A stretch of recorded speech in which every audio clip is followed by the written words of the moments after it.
Hello everyone, আমি স্বাধীন fitness with SB চ্যানেলের পক্ষ থেকে আবার একটা নতুন ভিডিওতে। তো চলো বন্ধুরা, আজকে দেখাবো নর্মালি কি করে একটা ডায়েট প্ল্যান করা যায়। তো আজকে এমনি নর্মালি কোনো এক্সারসাইজ দেখাবো না।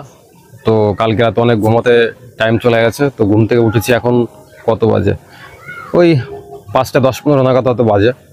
তো তোমাদেরকে আমি এর আগেও বলেছি যে তোমরা যখন এক্সারসাইজ করবে তো তোমরা ট্রাই করবে ফার্স্ট মর্নিং, মানে বিশেষ করে সকাল 5টা থেকে 5:30। তো এই টাইমটাতে দেখবি কি মাইন্ড ফ্রেশ থাকে এবং ব্যায়াম করতেও বিশেষ মানে ভালো মনোযোগ লাগে।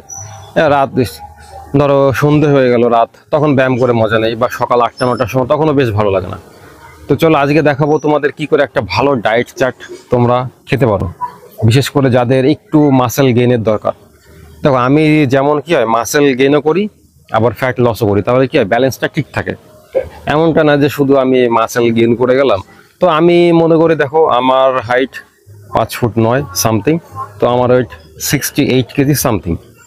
তো আমি মনে করি যে মানে আমি পার্সোনালি মনে করি যে আমি ঠিক আছি, মানে স্লিম আছে। দেখো মানে ওয়েট গেইন করলে কি হয়, এরপরে ফিজিক্যাল অ্যাক্টিভিটির ক্ষেত্রে একটু মানে আমার কাছে একটু সমস্যা হয়, কার কাছে কি মনে হয় সেটা জানি না। তো ওই জন্য আমি এই ওয়েটটা মানে এই 68 থেকে 70 বা 67 থেকে 70, তো এই ওয়েটের মধ্যে মানে আমি সবসময় একটু ঘোরাফেরা করি। তো কখন একটু ডিউটি পারপাস বা যেখানে থাকে না কেন, বা বাড়ি বাড়ি থাকলে একটু চাপ থাকলে তখন একটু দেখা যায় ঠিকঠাক ডায়েট মেনটেন করতে পারছি না, তো আমার একটু ওয়েট লস হয়ে যায়, 1 কেজি 1.5 কেজি কমে গেল। তো আবার যখন একটু এক্সারসাইজ করছি আবার একটু মানে ঠিক করলাম, ডায়েটগুলো ঠিক করলাম, আবার 1 সপ্তাহের মধ্যে আবার ঠিক হয়ে যায়। মানে মেনলি আমার বেশি সময় লাগে না। তো আমি যে আজকে একটা ডায়েট প্ল্যান করেছি, দেখো নিজের বাড়িতে বসে একদম কয়েকটা খেজুর, কিশমিশ, কলা, একটু পিনাট বাটার, দুধ। তো আমার এই ডায়েট প্ল্যানটা তোমরা দেখতে পারো এবং মিনিমাম 10 দিন ট্রাই করে দেখো। যদি কাজে না হয় তারপর আমাকে একটা বেশি কথা বলে দিও, শুনে নেবো, অসুবিধা নেই।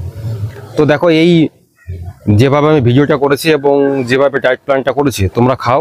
যারা বিশেষ করে শরীর দুর্বল থাকে, এনার্জি পাচ্ছ না, তা আমি বলবো কোনো রকম সাপ্লিমেন্টের দরকার নেই। তুমি প্রফেশনালি কোনো বডি বিল্ডিং কম্পিটিশনে যাচ্ছ না বা বডি বিল্ডার নই। আমি তো প্রথমেই তোমাদের বলে থাকি যে আমার দেখো আমি কিন্তু বড় বড় মাসেল বা 6 প্যাক, একদম প্রপার 6 প্যাক অ্যাব হবে সেরকম না। আমি নর্মালি ফিট আছি, ফিট থাকতে চাই এবং স্লিম। আমার দেখো বেলি ফ্যাট আছে। আমি মানে অত্যন্ত খুবই খুশি যে এই স্ট্রাকচার, মানে অ্যাকচুয়ালি আমরা কথা কি বলি, ফার্স্ট পজিশনে একবার র্যাঙ্ক করা যায়, কিন্তু ফার্স্ট পজিশনটা ক্লাস 5 থেকে 10 পর্যন্ত ধরে রাখা মানে অতটা সোজা না। তো তোমাদেরকে বলবো যে একবার ওই 6 প্যাক অ্যাপ করে নিলাম, তারপর সেটা ধরে রাখা এটা কিন্তু কঠিন।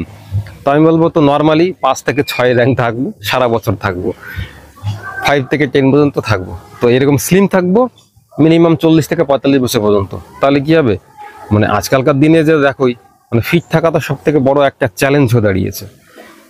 তো চলো বেশি কথা না বাড়িয়ে আমার ডায়েটটা দেখতে থাকো।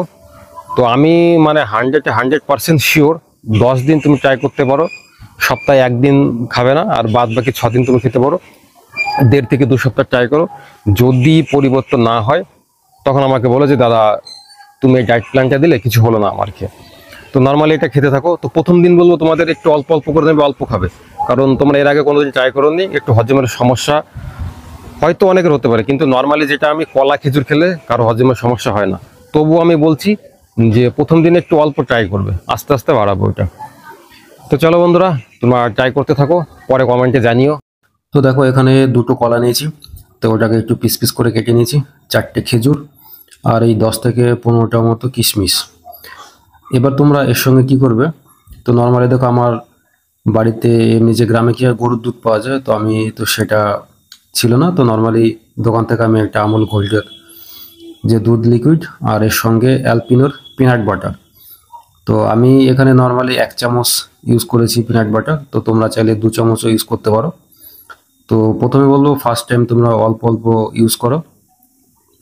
দ্বিতীয়ত দেখো একটা মিক্সার গ্রাইন্ডারে সব কিছু দিয়ে, তো এর মধ্যে তোমরা এই দুধটাকেও ঢেলে দেবে, আর যেসব কলা খেজুর কিশমিশ যা আছে বাদ বাকি দিয়ে এবার এটাকে কি করবে, একটা মিক্সার গ্রাইন্ডে বেশ ভালো করে মিক্সিং করে নিয়ে দেখো যে এরকম একটা শেক তৈরি হবে। তো এটাই কয়েকদিন ট্রাই করো, দেখতে পাবে দারুণ কাজে দেবে। চলো বন্ধুরা, টাটা বাই বাই। তোমরা একটু লাইক কমেন্ট শেয়ার সাবস্ক্রাইব করে দিও।